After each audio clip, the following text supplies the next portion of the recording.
cacio from California with Korean ingredients today. This is going to be a really fun dish. Cacio is a classic dish involving pecorino romano and Parmesan cheese. But today we're going to use two of our very special cheeses from California, point raised toma and Parmesan.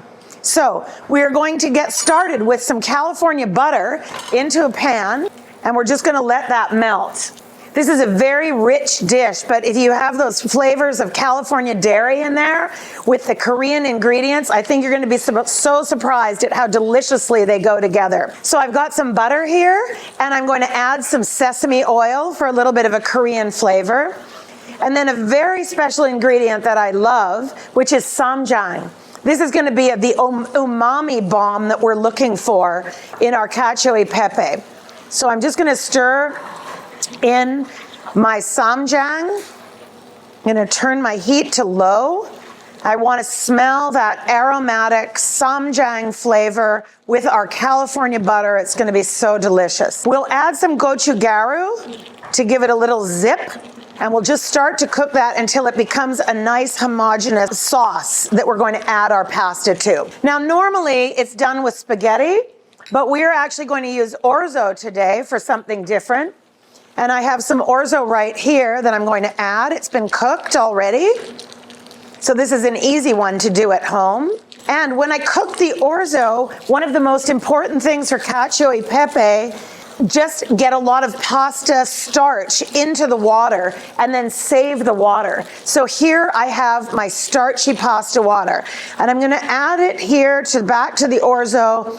I need to see a little sauce in the bottom of the pan, and we'll give it a stir. And look at the color already. It looks amazing. So while this is coming up to a simmer, give it a little more water. You want to see a little bit of sauce in there. That's what's going to help our cheese melt into a gorgeous, delicious sauce. All right. Oh, it smells already like Korea to me, so I'm going to be very happy with this one. All right. You could also add the addition of kimchi here. Could be quite tasty. I'm going to grate some toma, grate our toma cheese, and I can see it starting to come to a simmer. And I'm going to use the toma cheese with some of our Parmigiano. This is a California Parmesan. It isn't true Parmesan from Parmigiano in Italy, but I think it has a great flavor with 100% California milk. So we're going to add the cheese into our pasta water. And now I have to be very careful to stir the dish so that the pasta melts, the cheese melts into the pasta without splitting. It's quite simple to do, providing you save that starchy pasta water. You can see it coming together here now, nice and creamy. And I'm going to add a little bit more of our California Parmesan just towards the end. And of course, we always want to be careful to taste this and make sure we have the right balance of spice and creamy cheese. One thing I love about California cheese, and I've been finding this all over the world, that California cheese blends so well with global flavors. It's amazing that we can take something Korean, something that normally doesn't have cheese in it, and create a classic, almost Italian dish, but with a Korean flavor. So this is going to be very exciting. We're going to serve this with some beef, and you can see now, see how the cheese is melting in there, and you're getting some nice strandy, and that's coming from the toma and the Parmesan together within there. So we just want to keep cooking that a little bit. I'm going to turn my heat up just a touch until the whole thing is simmering. Smells so good. Let's make it even a little more Korean with the addition of some green onion and some, of course, roasted sesame seed.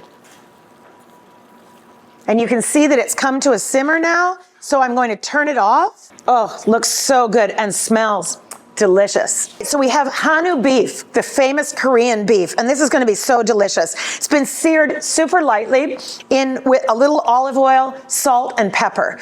And we're going to carve the steak, and tender. It's so tender. Can't wait to try this with our cacio.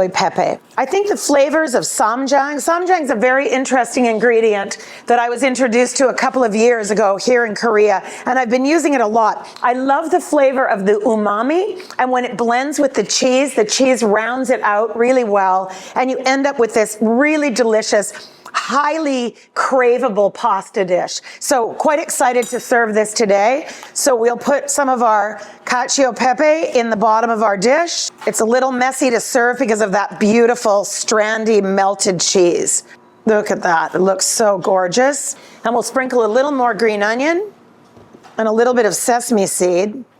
And then I'm gonna place my beef just in on the side. So I wanna see that beef beautiful like that. We're just gonna place the beef here. And I'm going to place that nice fresh thyme back on the beef because it looks so great. And then we'll add a little shredded gim. And there we have a beautiful, easy to make, super quick to make, delicious cheesy cacio e pepe with Korean beef.